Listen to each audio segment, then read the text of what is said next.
Good afternoon to you, Zambia. Good afternoon, Barosland. My name is Madam Sylvia Namwangonawa, President for Liberty Democratic Party. Now, today I want to mention two issues, and I'm responding to what President Hakainde Hichilema was speaking on when he was talking about unity in the nation, and that how he may eventually use the army to bring that about, to bring about the law, to institute, to make sure that the law is being followed. Now, two issues that stood out for me.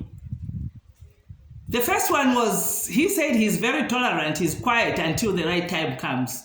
And so I believe this is the right time for him to respond. So he's saying he is not going to tolerate anybody who's attacking the unity of this nation. People who are using language of hatred, divisive language, language that is bringing thuggery into the nation. He says he's not going to tolerate that. And I too, I do not endorse, I do not subscribe to violence, and I do not subscribe to that the behavior of thuggery. I do not. So on that one, I agree with him. That cannot be tolerated, and it must be brought under control. The next thing he talked about was, continuing on his vein of unity in the nation. He said when this country was being declared independent in 1964, a number of people came together. Parties came together. Northern Rhodesia and Barosland came together. And he praised those that brought in that unity so that we would be called the state of Zambia or the nation of Zambia. But as he went on further to speak, he got off a bit, and that is what caught my attention. When he said there were agreements, he says, I don't care about those agreements.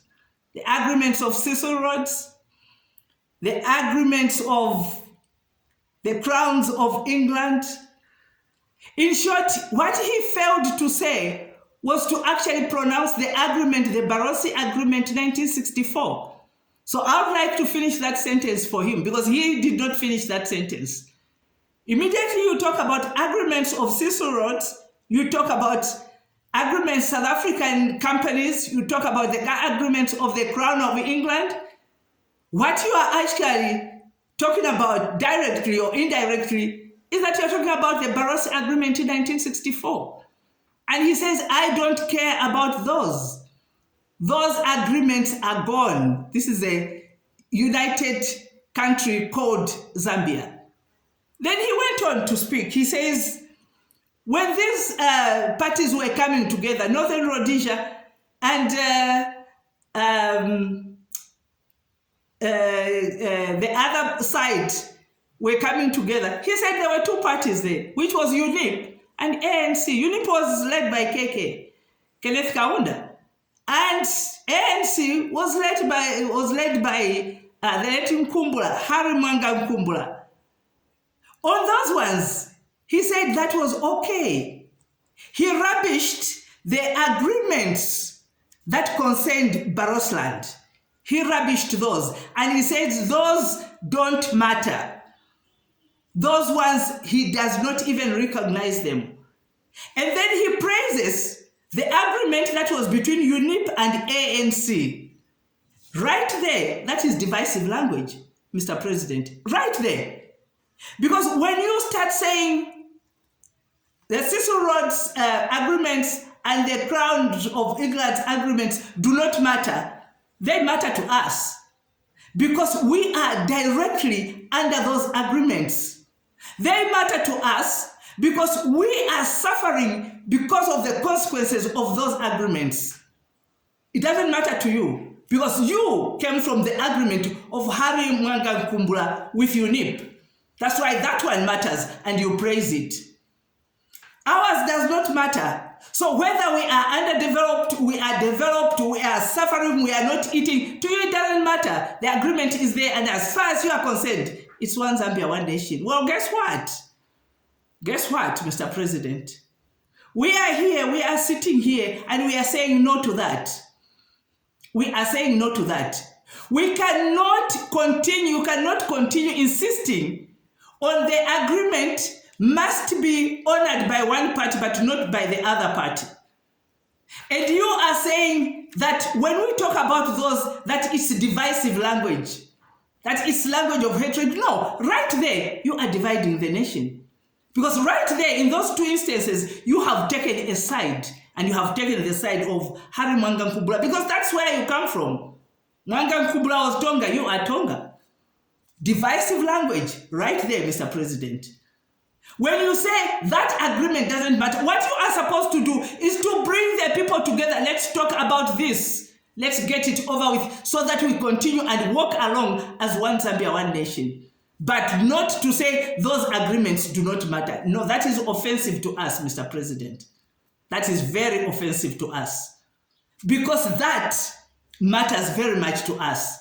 That is our inheritance. And we see our inheritance, we are in danger of losing it because of the same. That is divisive language right there. That is not uniting the nation. The words that you say as head of state are very important because they carry a lot of weight. And then you went on to continue to say, I can see those thugs.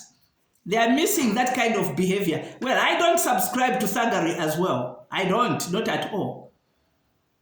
I subscribe to peace. That's what I subscribe to. And you said there is a certain tribe that thinks it's more equal than others, that everyone is the same. You know, when you say that, you have referred to the fact that they mistreated you so much because they said you will never be president of this country and we will do everything and anything in our power to make sure you are not. We know who you are talking about. That is divisive language, Mr. President. That, I want to bring it to your attention. That is divisive language. That is not language of love. It's not. And you are even saying, I'm going to, you said, Cabinet was sitting just yesterday, so that we can bring in stiffer laws. We are amending the Constitution. Ha! Ha! Ha! Mr. President, you are amending the Constitution just because that tribe had said we will not, and that tribe is maybe threatening that they will not vote for you. You did so much for them in the past 2 years, and you thought they were going to support you. When someone doesn't like you, when people don't really care about you, no matter what you do for them, they won't care. They will not care. But that, again, Mr. President, that is divisive language. That is not language of love. Where you are saying, I'm going to amend laws, the Constitution, to bring in stiffer laws. So you are telling me that you are the 7th Republican president. You are telling me, or you are telling us, you are telling Zambia that the 6 presidents before you did not see or did not think these laws were enough for Zambia. You want to bring in stiffer laws. Why? Why are you thinking like that? Do you know the traits of a dictator? It's when you do not tolerate other people's opinions. Only yours matters. When you do not tolerate what others feel or think, and you think only yours, only your word should matter, those are the traits of a dictator, Mr. President. I don't think you want to go that way. That is not language which unites a nation. That is a language. Because immediately you talk like that, or even those you are talking about, their antennas are up. What they want to do is to defend themselves. And you have gone ahead to say the police will do if the police fail. I'm going to use the army. But you are using the same language that your predecessor used on you. You mentioned it in your statement. That is the language that your predecessor used on you, and now you are wanting to use the same one on the Zambian people, on those that do not agree with you. So here I'm seeing there's some of us who are in Barosland who do not agree to those agreements which are not working for us. These agreements are hurting us. These agreements are bringing us backwards. In these agreements, we are losing entire generations as far as education is concerned. Do you expect us to keep quiet? No, sir. We will not keep quiet. We will not keep quiet. We will not allow history to judge us harshly. We refuse that.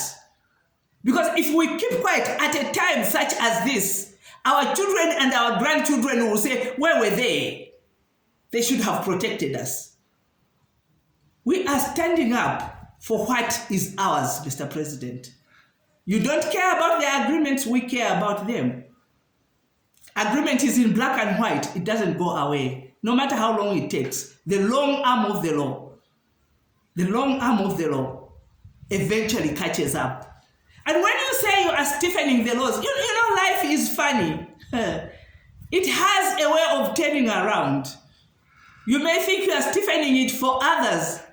It turns around and it comes after you. The laws that we have in place are enough. They are stiff enough. Let the law enforcement officers do what they were mandated to do. Do what they were mandated to do. We do not want you to use military. We do not want you. And as for those that are in church, Mr. President, church is in you. It's not in a building. Somebody can be standing in a building and can say all those hating words. It's because there is no church in them. Pray for them, those who are like that. We do not want a state that is controlled by the military. Thank you very much for listening. God bless you all.